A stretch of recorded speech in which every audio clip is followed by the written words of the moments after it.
Imagine a crisp cool morning in Baltimore. The city alive with the hustle and bustle of a typical weekday. Suddenly, the tranquility is shattered by a deafening crash. The Francis Scott Key Bridge has collapsed. This was not just an ordinary day in Baltimore. The city's heartbeat was abruptly interrupted when the iconic Francis Scott Key Bridge tumbled into the Patapsco River. The culprit, a colossal cargo ship that had lost power, and with it, control, crashing into the bridge's sturdy frame. In the moments leading up to the crash, the ship's crew, realizing the impending collision, swiftly sent out a distress signal. Their quick thinking and decisive action allowed authorities to immediately close down the bridge, averting further casualties that could have resulted from the collapse. The aftermath was a sight to behold. The bridge, which was once a symbol of connection and resilience, was now a pile of rubble, a stark reminder of the devastating incident. 6 construction workers were reported missing, with only 2 found alive in the immediate aftermath, a tragic loss that sent shockwaves through the city and beyond. This incident was not just a physical collapse, but also an emotional one, taking a toll on the city's spirit. The collapse also posed significant economic challenges, disrupting the operations of the nearby Port of Baltimore and affecting various distribution centers. But as the dust settled and the initial shock subsided, questions began to arise. Questions about the bridge's structural integrity, the safety measures in place, and the practicality of preventing such accidents in the future. The conversation shifted from the incident itself to the lessons learned and the ways forward. In the aftermath, the once proud structure lay in ruins, collapsed into the Patapsco River, marking one of the most tragic incidents in Baltimore's history. In the wake of the disaster, the city was plunged into a state of emergency. In the immediate aftermath of the Baltimore Bridge collapse, the city of Baltimore and its residents were thrown into a state of chaos and uncertainty.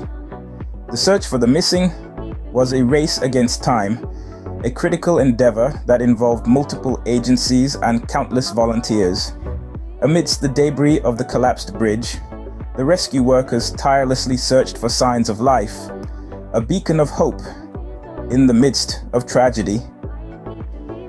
Simultaneously, Governor Wes Moore made a swift decision, declaring a state of emergency. This move mobilized additional resources to assist in the search and rescue operations, and it also highlighted the seriousness of the situation to the world.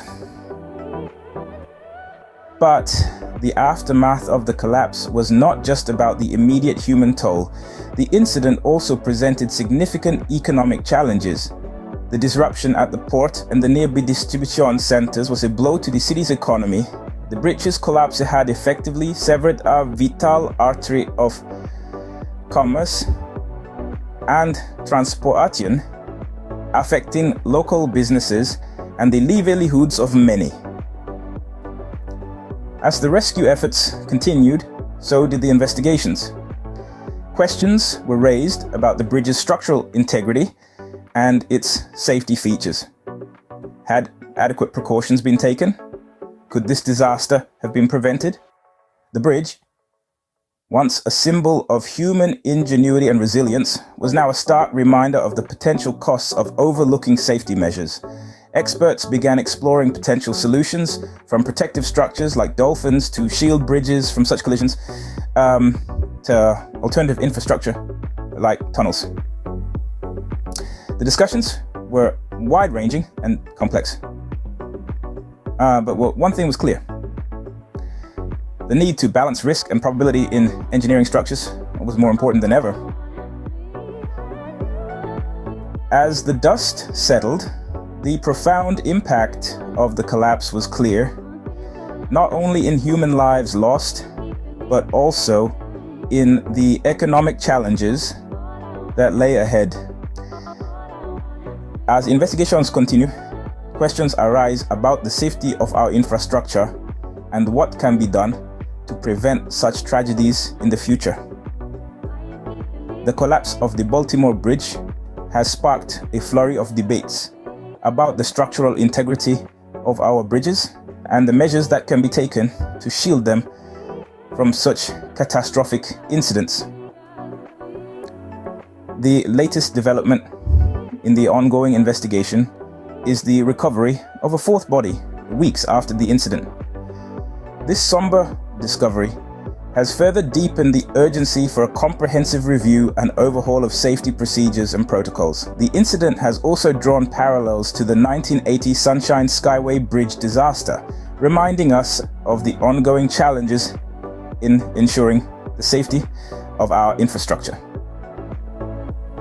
The conversation has now shifted to potential safety enhancements, such as the introduction of protective structures known as dolphins, which could serve as a shield against such collisions.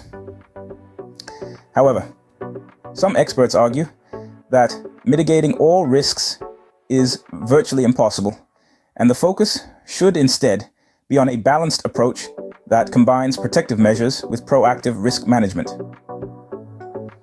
Among the proposed solutions are the use of tugs to guide ships under bridges, the imposition of speed limits on vessels, and even considering alternative infrastructure like tunnels. These discussions highlight the complex balance between risk and probability in ensuring the safety of our engineering structures. They also underscore the pressing need for innovation, vigilance, and a proactive approach to risk management in our built environment. While the healing process continues for the city of Baltimore, the bridge collapse serves as a stark reminder of the importance of infrastructure safety and the need for continued vigilance in maintaining and improving our built environment.